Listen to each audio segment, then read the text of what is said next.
My name is Cassie. I am 23 years old. I graduated as a qualified nurse this year and was given my first position as a home nurse.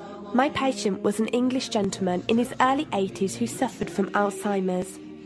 In the first meeting, the patient was given his record, and from it I could see that he was a convert to the religion of Islam, therefore he was a Muslim.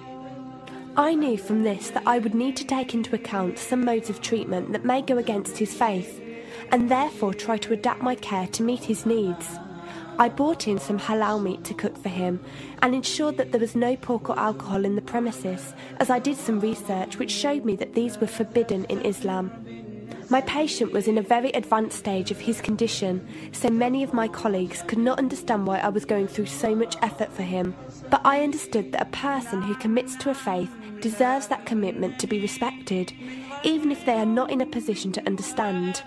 Anyway, after a few weeks with my patient, I began to notice some patterns of movement. At first, I thought it was some copied motions he'd seen someone doing, but I saw him repeat the movement at particular times, morning, afternoon, evening. The movements were to raise his hands, bow, and then put his head to the ground.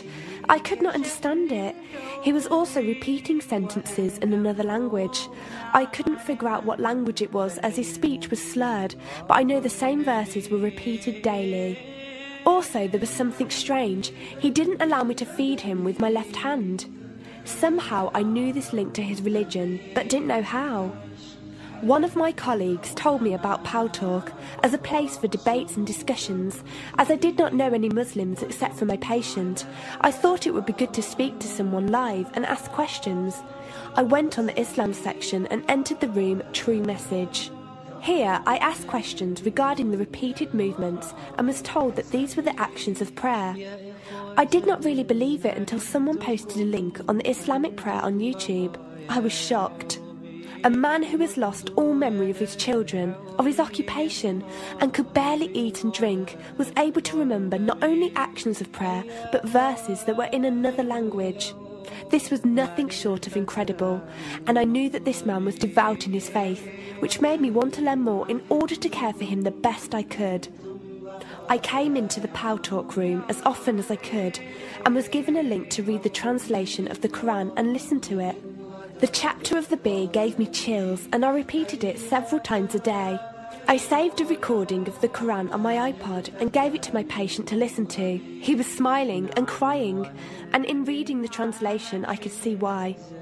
I applied what I gained from Pal Talk to care for my patient, but gradually found myself coming to the room to find answers for myself. I never really took the time to look at my life. I never knew my father. My mother died when I was 3. Me and my brother were raised by our grandparents who died 4 years ago, so now it's just the two of us. But despite all this loss, I always thought I was happy, content.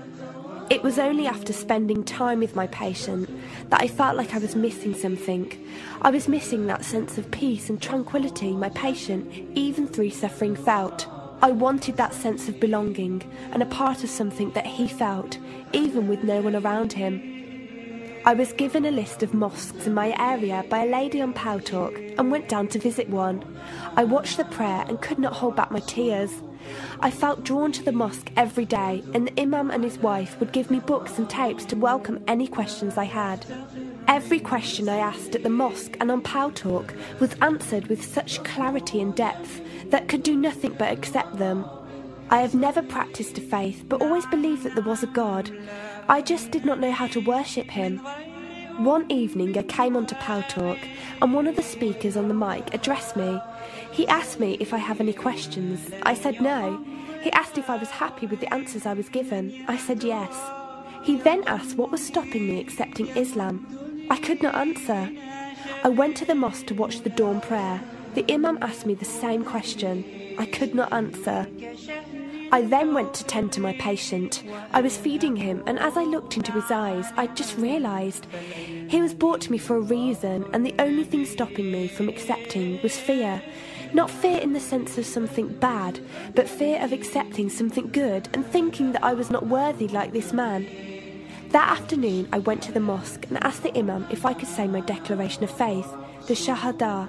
There is no God except Allah. Muhammad is Allah's messenger. He helped me through it and guided me through what I needed to do next. I cannot explain the feeling I felt when I said it. It was like someone woke me up from sleep and sees everything more clearly. The feeling was overwhelming joy, clarity, and most of all, peace. The first person I told was not my brother, but my patient. I went to him, and before I even opened my mouth, he cried and smiled at me. I broke down in front of him. I owed him so much. I came home and logged onto Paltalk and repeated the Shahada for the room.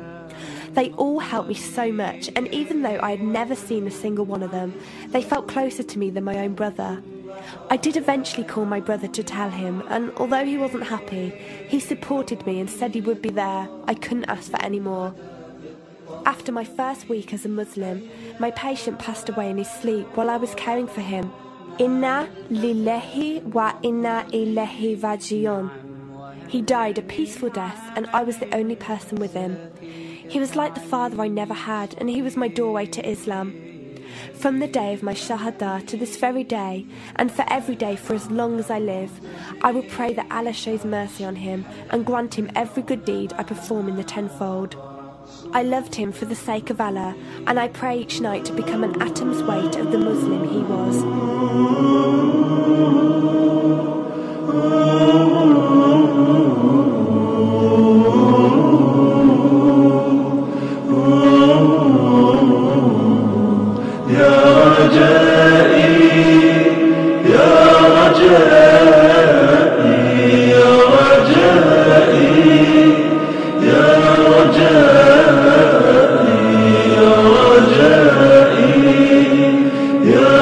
يا